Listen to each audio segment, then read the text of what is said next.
memasuki tahun 2021. Kita percaya dan kita bersyukur kepada Dia. Kita bawa puji-pujian buat Dia pagi ini.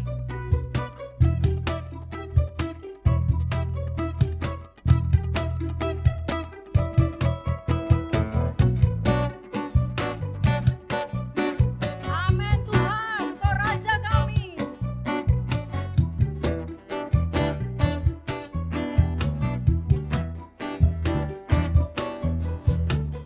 Bersyukurlah kepadanya, bawalah pujian baginya, karena Dia Raja, oh Dia yang perkasa. Tuhanlah kekuatanku, mazmur dan keselamatanku, Dia penolongku, yang beri hidupku. Kau yang berjaya, seluruh semesta sujud menyembah. Agunglah kebangkitanmu, mujizat telah terjadi. Junjung kasih anugerahmu, kekal teguh dan mulia. Masyurlah perbuatanmu, Kau penyelamat hidupku. Kasih-Mu tiada tara, bertata Kau Tuhan Rajaku.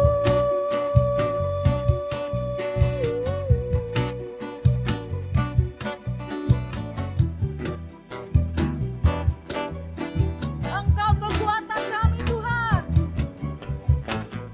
Tuhanlah kekuatanku, mazmur dan keselamatanku, Dia penolongku, yang beri hidupku. Kau yang berjaya, seluruh semesta sujud menyembah.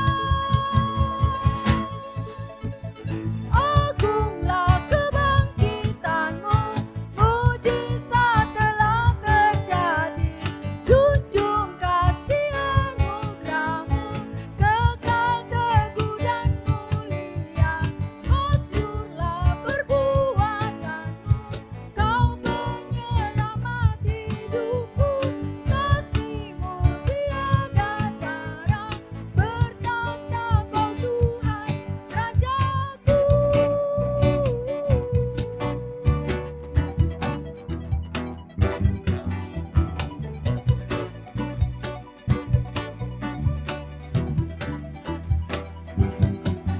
Kau yang berjaya, seluruh semesta sujud menyembah. Agunglah kebangkitanmu, mujizat telah terjadi.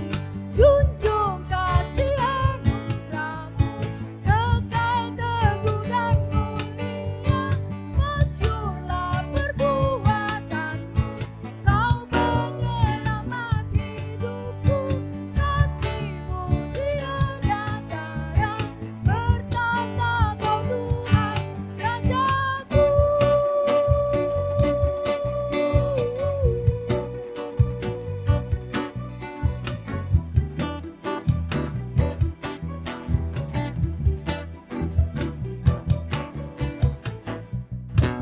Amin. Engkau Tuhan dan Raja kami Tuhan.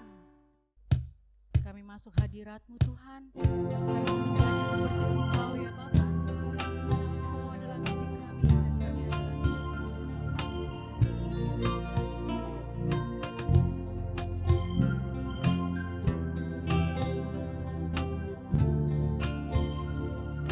Yes, amin. Bapa Kau setia, takkan meninggalkan, dan ku percaya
Amin Tuhan. Memasuki tahun 2021 ya Bapa, kami mau menjadi seperti Engkau ya Bapa. Biarlah karakter Engkau melekat di dalam hati kami ya Bapa. Kami mendengarkan firman-Mu pagi ini. Biarlah Tuhan Engkau berbicara di dalam hati dan pikiran kami ya Bapa. Engkau masuk di dalam setiap rumah tangga yang mendengarkan ibadah GPI Arona online pada pagi ini ya Bapa. Biarlah kami percaya Bapa, kami boleh diubahkan oleh pemberitaan firman-Mu pada pagi ini. Di dalam nama-Mu kami boleh berdoa dan mengucap syukur kepada Bapa di surga. Amin. Selamat tahun baru saudara. Saya percaya 2021 menjadi tahun yang Tuhan kerjakan dengan luar biasa bagi hidup kita. Apapun situasi, kondisi, dan orang-orang yang harus kita hadapi, tetapi tahun 2021 menjadi tahun pengharapan, the year of hope buat kita semua. Dan saudara, saya tetap percaya bahwa kasih setia Tuhan yang akan terus bekerja menyertai kita di sepanjang tahun ini, bahkan di masa-masa yang akan datang. Sebelum saya menyampaikan firman Tuhan, saudara, saya kagum kepada karya Tuhan. Kami seringkali bahkan suami istri tidak janjian atau saling mengatur untuk bahan khotbah, bahkan tamu-tamu hamba Tuhan pembicara yang menyampaikan kebenaran, kami terbiasa untuk tidak memberi pesan sponsor seperti itu. Tetapi sungguh kami dengan para pelayan Tuhan kagum betul-betul. Tuhan bekerja, Tuhan memberikan pesannya, dan pada waktu disampaikan itu seperti sebuah satu kesatuan, satu peneguhan satu dengan yang lain. Saya percaya firman kuasa Tuhan yang akan menuntun saya dan saudara. Mari bersama-sama kita sungguh-sungguh percaya bahwa Tuhan masih bekerja, Tuhan masih berbicara, dan Tuhan masih berfirman. Nah, di kali pertama di tahun ini saudara, saya memberi judul khotbah saya saat ini adalah jangkar bagi jiwa. Jangkar bagi jiwa. Saudara, jangkar itu merupakan alat yang terdiri dari bahan logam yang cukup berat sehingga dia dapat tertancap di dasar laut. Ya, secara ideal seperti itu. Saya bertanya secara sederhana kepada seorang teman yang faham dan suka dengan hal-hal mancing, laut, kapal seperti itu. Nah, biasanya jangkar itu terdiri dari beberapa bagian. Kok saudara lihat di gambar itu ada logam atau jangkar dari besi yang itu dipakai untuk menancapkan di dasar laut ya. Ada ujung yang bentuknya khusus untuk menancapkan di dasar laut, ada rantai sebagai alat pemberat yang membantu untuk mempertahankan posisi saat diturunkan atau jangkar itu diangkat. Kemudian ada tali pengikat, dan biasanya tali pengikat ini 7-10 kali panjangnya dari kedalaman air di mana kapal itu hendak ditambatkan. Tali pengikat itu biasanya terdiri dari beberapa tali yang dijalin menjadi satu. Jadi beberapa tali yang dijalin menjadi satu sehingga kuat. Nah, perhatikan saudara, secara sederhana jangkar berfungsi yang pertama untuk mempertahankan posisi sebuah kapal dan tidak hanyut terbawa gelombang atau angin kencang. Mempertahankan posisi dan menjaga sehingga tidak terhanyut, tidak terbawa oleh gelombang, ombak ataupun angin kencang. Saya mau katakan ini, semakin besar sebuah kapal, semakin besar dan kuat kebutuhan jangkar yang harus dimiliki oleh kapal tersebut. Saudara, Alkitab menuliskan bahwa pengharapan kepada Tuhan dan janjinya, ya saudara, pengharapan dituliskan di Alkitab itu digambarkan, saudara, bahwa pengharapan kepada Tuhan dan janji itu digambarkan seperti jangkar yang kuat. Katakan jangkar yang kuat. 2, 3. Jangkar yang aman bagi jiwa. Dan kita harus selalu ingat, saudara, bahwa jiwa itu terdiri dari pikiran, perasaan, dan kehendak. Jadi pengharapan kepada Tuhan, hope, itu adalah jangkar yang kuat dan aman bagi jiwa. Lengkap saudara, kuat dan aman. Kuat belum tentu aman, tetapi ini adalah kuat dan aman bagi jiwa. Jiwa itu terdiri dari apa? Pertama, pikiran. Harapan, pengharapan itu jangkar bagi pikiran. Pikiran itu tempat mencerna, memproses pilihan, alternatif, data. Betapa hebatnya kekuatan pengharapan bagi pikiran kita. Bagian yang kedua dari jiwa adalah perasaan. Perasaan itu untuk penggerak hubungan, berhubungan dengan orang lain, menentukan suasana. Ya.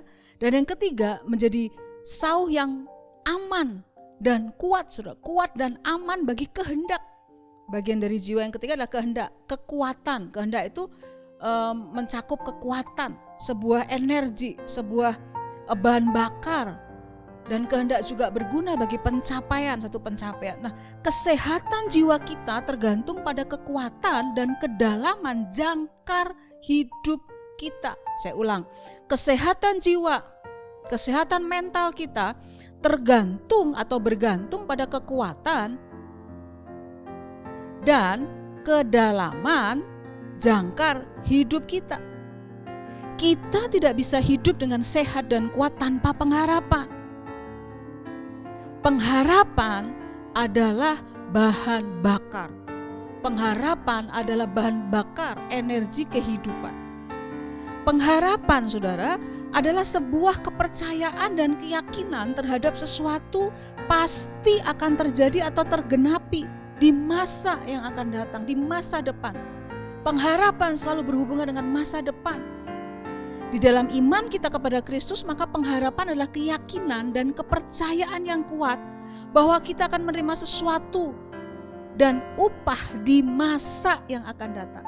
Saudara, kita tahu bahwa antara keadaan sekarang dengan jawaban dari pengharapan kita itu butuh proses, butuh jarak. Dan kita tahu juga bahwa pengikutan kita pada Kristus itu dikatakan ada upah, menerima sesuatu di masa yang akan datang.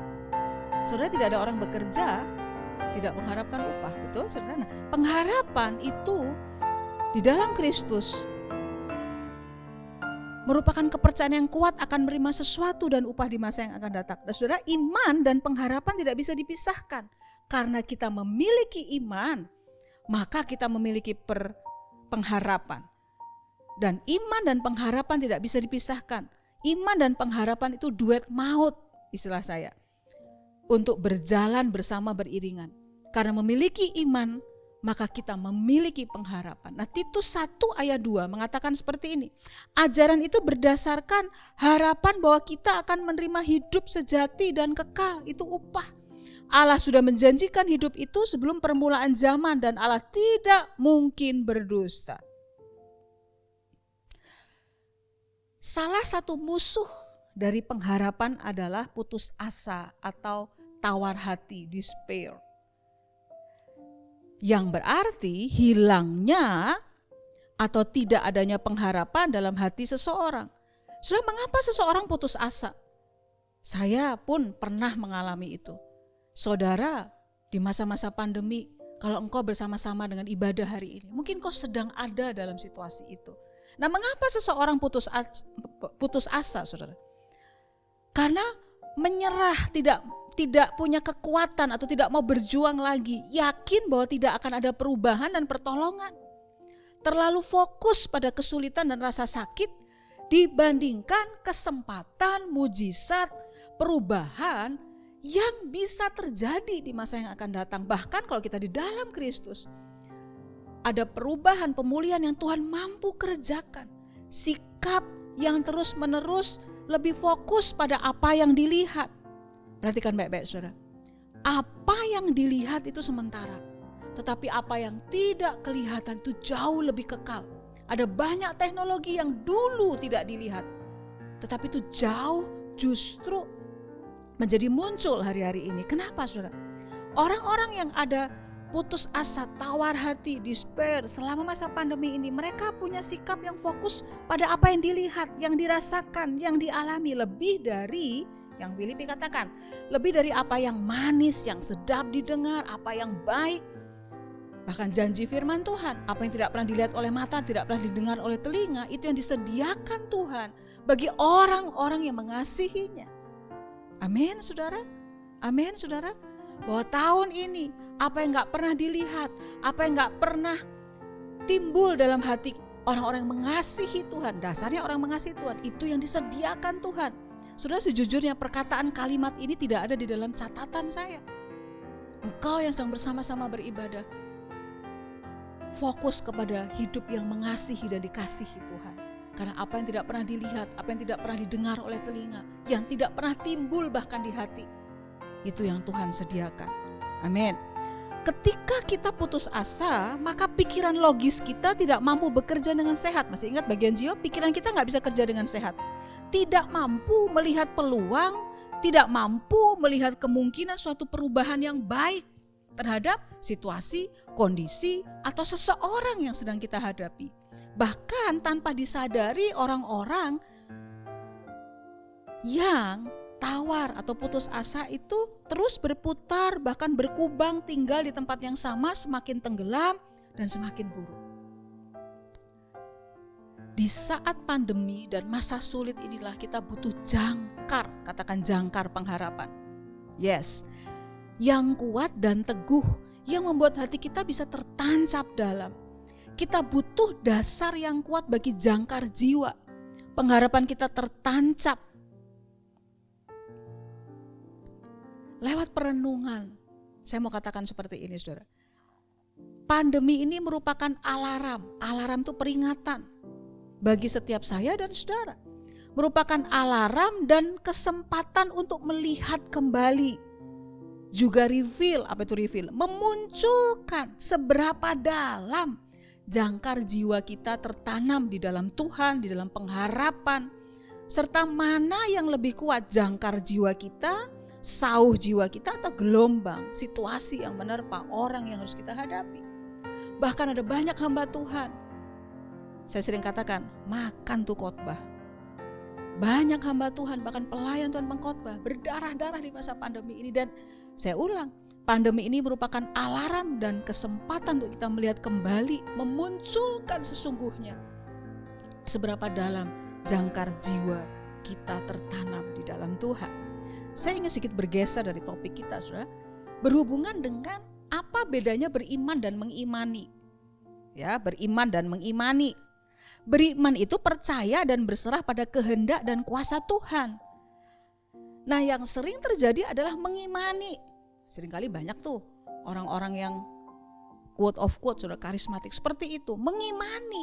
Mengimani itu percaya Tuhan pasti memberi apa yang di hati kita dan keinginan kita, bukan pada kehendak kuasa Tuhan.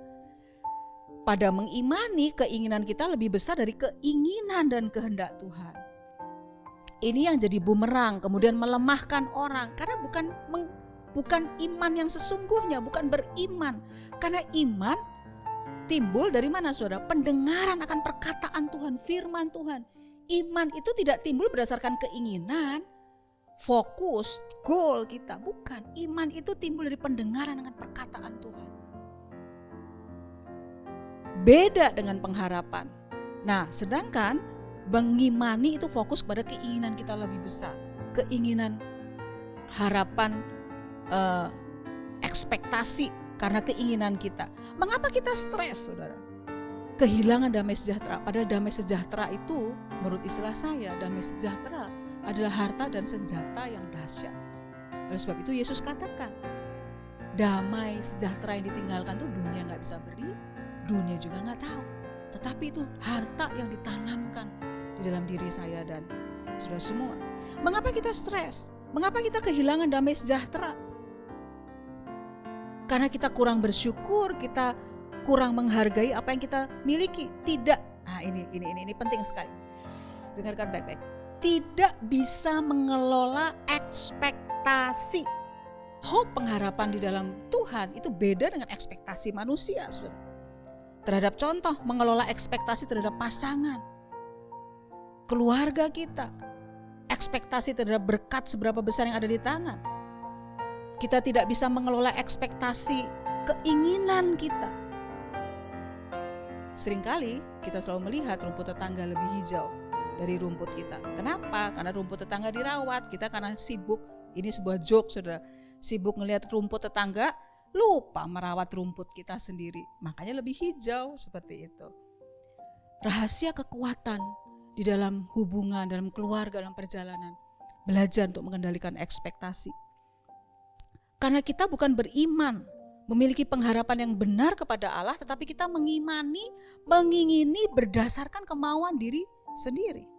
Memiliki pengharapan sekaligus juga memiliki, catat ini, penyerahan diri. Memiliki pengharapan berarti berserah kepada Tuhan. Karena itu kunci saudara dikuasai damai sejahtera, mengalami kehidupan, kepenuhan, fullness, divine contentment. Damai sejahtera dan kepenuhan hidup adalah kunci untuk kesehatan jiwa, kesehatan mental, dan kehidupan yang diberkati serta kita bisa menjadi berkat. Saya mau memberi statement ini. Pertanyaannya saudara, apa yang menjadi dasar pengharapan kita? Apa yang menjadi dasar pengharapan kita? Manusia? Materi? Kekuatan? Kepandaian kita? Keahlian kita? Apa yang menjadi dasar pengharapan kita? Hope kita. Ibrani 6 ayat 16-20. Sangat berani langsung menyatakan sesuatu yang luar biasa. Ibrani 6 ayat 16. Sebab manusia bersumpah demi orang yang lebih tinggi dan sumpah itu menjadi suatu pengokohan baginya yang mengakhiri segala bantahan. Jadi sudah sebuah perjanjian, sebuah sumpah itu menjadi lebih kuat, lebih dahsyat karena ada pihak yang lebih tinggi yang bersumpah, yang mengesahkan. Saudara, kalau kita buat perjanjian, akta notaris itu perjanjian, maka disahkan oleh notaris, pejabat yang disahkan oleh pemerintah yang lebih tinggi, sehingga perjanjian yang kita sedang tanda tangani itu kuat, saudara. Ya, itu maksudnya. Ayat 17 dari Ibrani 6, karena itu untuk lebih meyakinkan mereka yang tidak berhak menerima janji itu akan kepastian keputusannya. Allah telah mengikat dirinya dengan sumpah. Wow. Tahukah sudah dasar pengharapan dikatakan bahwa Allah mengikat dirinya dengan sumpah. Ayat 18. Supaya oleh dua kenyataan yang tidak berubah, ya, si perjanjian dan saksi atau orang yang lebih tinggi atau oknum yang lebih tinggi atau pihak lebih tinggi tidak berubah-ubah, tentang mana Allah tidak mungkin berdusta. Kita mencari perlindungan, beroleh dorongan yang kuat untuk menjangkau pengharapan yang terletak di depan kita. Ayat 19. Pengharapan itu adalah sauh jangkar yang kuat dan aman. Paket lengkap kuat dan aman bagi jiwa kita yang telah dilabuhkan sampai ke belakang tabir, di mana Yesus telah masuk sebagai perintis bagi kita ketika ia menurut peraturan Melkisedek menjadi imam besar sampai selama-lamanya. Saya mau memberikan pernyataan yang berani, saudara. Ibrani 6 ayat 16-20 dengan tegas menggarisbawahi, mengawali dasar pengharapan kita. Apa yang menjadi dasar pengharapan yang terbaik, teraman? Yang pertama, bahwa Allah tidak mungkin berdusta. Alkitab tidak menulis pengharapan didasarkan kepada hal yang lain. Wow, Allah tidak berdusta, itu dasar pengharapan kita. Manusia bisa berubah, situasi bisa berubah, kondisi bisa berubah, tetapi dasar pengharapan kita adalah Allah tidak mungkin berdusta. Luar biasa sekali. Pengharapan kita di dalam Allah didasarkan pada pribadi Allah, kesetiaan Allah bahwa dia tidak mungkin berdusta. Dasar pengharapan kita bukan sikon, bukan manusia yang bisa berubah kapan saja. Dijelaskan bahwa sebuah sumpah, tadi kita sudah baca, janji secara alami akan kuat jika ada penjaminnya, pihak yang di atas, pihak yang lebih kuat, pihak yang lebih tinggi. Dan Allah menjadikan dirinya penjamin yang tidak mungkin berdusta. Kalau engkau bersama-sama dengan ibadah kami hari ini, Tuhan tidak pernah berdusta. Manusia bisa mengambil apa yang kita pernah dapatkan, apa yang kita pernah perjuangkan. Tapi manusia, situasi dan kondisi tidak akan pernah bisa mengambil what became. Apa yang kita pernah earn, kita pernah terima atau kita pernah alami bisa diambil. Tapi manusia dan situasi dan kondisi tidak akan pernah bisa mengambil apa yang ada di depan kita, dan Allah penjamin yang tidak mungkin berdusta. Yang kedua, dasar dari pengharapan kita adalah kekekalan. Katakan sama-sama, kekekalan. Yes, kekekalan. Kekekalan karena apa, saudara? Karena Yesus berkorban merobek tabir ruang maha suci sebagai imam kita selama-lamanya. Waktu Yesus disalib, oleh darah Yesus, tabir yang memisahkan kita antara ruang suci dan maha suci yang kita bisa bertemu dengan Tuhan dirobekkan oleh Tuhan Yesus. Saudara, kita bisa merasa aman dalam sebuah perjalanan kalau yang mengajak kita sudah melewatinya. Setuju? Betul? Camkan ini baik-baik. Kita bisa merasa aman, kita bisa merasa enjoy pada waktu kita melakukan sebuah perjalanan di tempat yang baru kalau kita ditemani oleh orang yang sudah kenal perjalanan itu, orang yang sudah pernah melewati. Dan saya mau katakan, pengharapan kita dijamin di dalam kekekalan. Fokus kita kekekalan. Kristus sudah melewati itu. Kristus sudah menjalani itu sebagai imam besar kita selama-lamanya, pengantara kita. Kekekalan menjadi fokus pengharapan kita. Yesus dengan darahnya membawa kita masuk ke hadirat Tuhan, bertemu langsung dengan kekuatan supranatural dan menerima anugerah. Grace, mercy, anugerah dan rahasia dan harta kekuatan kita. Yesus sendiri yang jadi imam yang mengantarkan kita. Mari masuk di dalam perjumpaan ilahi, kekekalan. Hidup kita bukan hanya berdasarkan apa yang ada di bumi ini. Orang-orang yang menghidupi hidupnya driven by eternity, diarahkan kepada kekekalan, bahkan ada kehidupan setelah kematian, ada orang-orang yang kuat. Bukankah ada banyak orang yang sesat karena yakin akan sesuatu di balik kehidupan jasmani?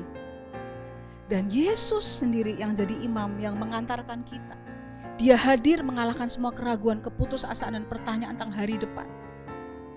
Catat ini, orang-orang yang hidupnya, pengharapannya ditancapkan kepada kepercayaan akan kekekalan, driven by eternity, kehidupan yang lebih panjang, mereka akan jadi orang-orang yang kapal hidupnya akan teguh dan tidak mudah hanyut terbawa gelombang kehidupan. Hidup yang kita hidupi hari ini, saudara, itu cuma sepersekian dibandingkan kekekalan yang masih panjang. Ajarkan itu kepada anak-anak kita. Nah, pengharapan atau hope itu di dalam bahasa Ibrani, saya nggak janjian dengan Bapak Gembala. Sudah dengar kembali khotbah dari Bapak Gembala di minggu pertama Januari. Hope itu berasal dari bahasa Ibrani tikvah, akar kata dari kafah, yang berarti tali, jalinan tali yang berasal dari akar kata yang berarti diikat. Tikvah itu artinya diikat, menantikan sesuatu, menantikan pada, depend on someone or something. Pengharapan itulah yang membuat kita semakin kuat, terikat dan diikat dengan Tuhan. Semakin kuat terikat, semakin mampu kita menghadapi kehidupan. Dan saudara, juga semakin mampu kita beradaptasi, menyesuaikan diri dalam menghadapi gelombang kehidupan. Saudara masih ingat tali yang harus 7-10 meter? Kenapa, saudara? Supaya itu tegangannya bisa mudah beradaptasi. Orang-orang punya pengharapan yang benar, saudara. Salah satunya mudah beradaptasi. Tali jangkar itu harus lebih panjang dari kedalaman air. Saya mau sampaikan ini, saudara. Semakin kuat terikat kepada Tuhan, maka kita semakin mampu beradaptasi, menyesuaikan diri dalam menghadapi gelombang kehidupan. Saya mau sharing dan saya mau sampaikan dari kedalaman hati saya dari Yesaya 33 ayat yang ke-6. Mari kita baca ayat itu. Masa keamanan akan tiba bagimu. Pandemi ini kita belum tahu kapan berakhir, kesulitan apalagi yang akan ada di depan. Tapi Yesaya katakan, masa keamanan akan tiba bagimu, kekayaan yang menyelamatkan ialah hikmat dan pengetahuan. Takut akan Tuhan itulah harta benda Sion.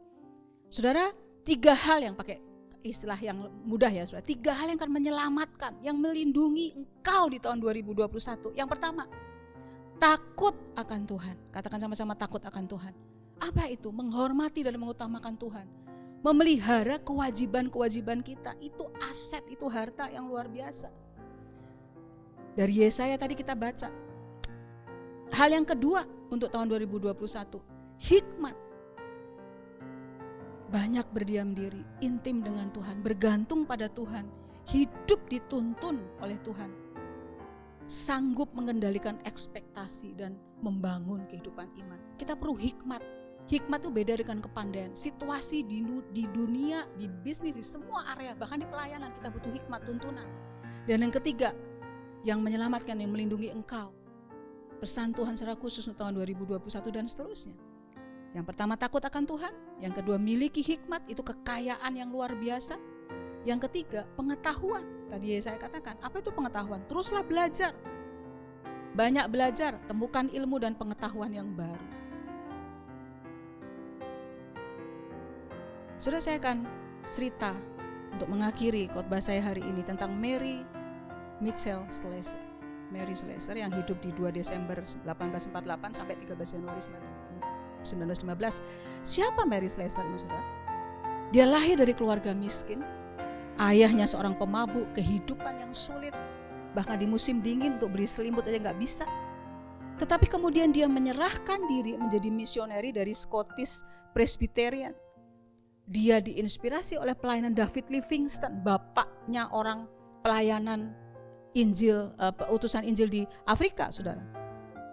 Nah, Mary Livingstone menyerahkan dirinya untuk pergi ke Nigeria di daerah Calabar untuk melayani khusus satu suku, yaitu suku Efik. Suku Efik ini masih sangat terbelakang dan hidup dalam kepercayaan yang gelap.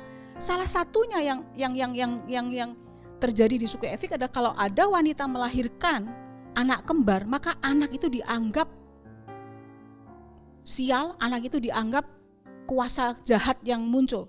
Sehingga anak-anak kembar itu akan dibiarkan untuk di luar sampai mati, atau di luar itu dimakan oleh binatang-binatang buas. Dan Mary Slessor banyak mengadopsi anak-anak yang dibuang itu. Orang yang miskin, orang yang tidak punya pengharapan, tapi kemudian menyerahkan diri kepada Tuhan. Dan sudah tahu, dia banyak mengalami sakit penyakit, malaria, penyakit parah. Tetapi dia memiliki pengharapan bahwa suku Efik, bahwa Afrika akan mengalami jamahan Tuhan. Apa yang terjadi?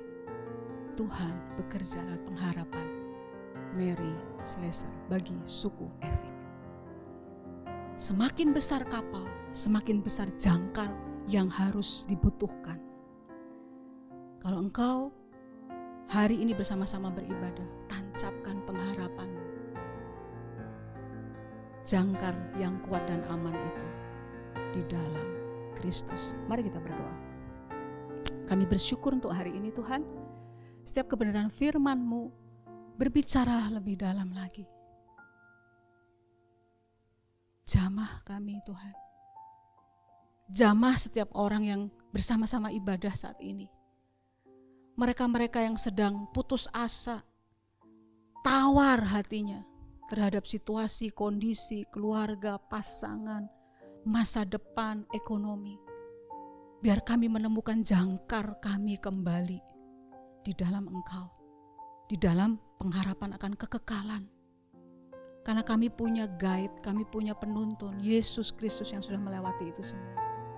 Teguhkan mereka, teguhkan kami Tuhan, supaya kami bisa melihat hal-hal besar yang Tuhan kerjakan di tengah-tengah kami. Tuhan, kami mau punya 3 harta yang luar biasa di sepanjang tahun ini. Takut akan Tuhan. Kami selalu minta hikmat dari Engkau, dan kami tidak berhenti belajar untuk memiliki pengetahuan. Kami berdoa untuk bangsa dan negara kami, supaya bangsa dan negara kami ditolong Tuhan, dimuliakan oleh Tuhan. Lindungi gereja di mana kami ada. Berkati Tuhan di masa-masa yang tidak mudah. Di dalam nama Tuhan Yesus Kristus, kami alaskan doa kami. Mari angkat tangan, kedua belah tangan saudara, dan kita terima berkat. Tuhan memberkati engkau, Tuhan melindungi engkau, Tuhan menyertai engkau. Berkat Allah Bapa, Anak, dan Roh Kudus menyertai keluar masuk kita, dan apa saja yang kita perbuat Tuhan buat berhasil. Di dalam nama Tuhan Yesus Kristus. Yang percaya katakan amin. Tuhan memberkati.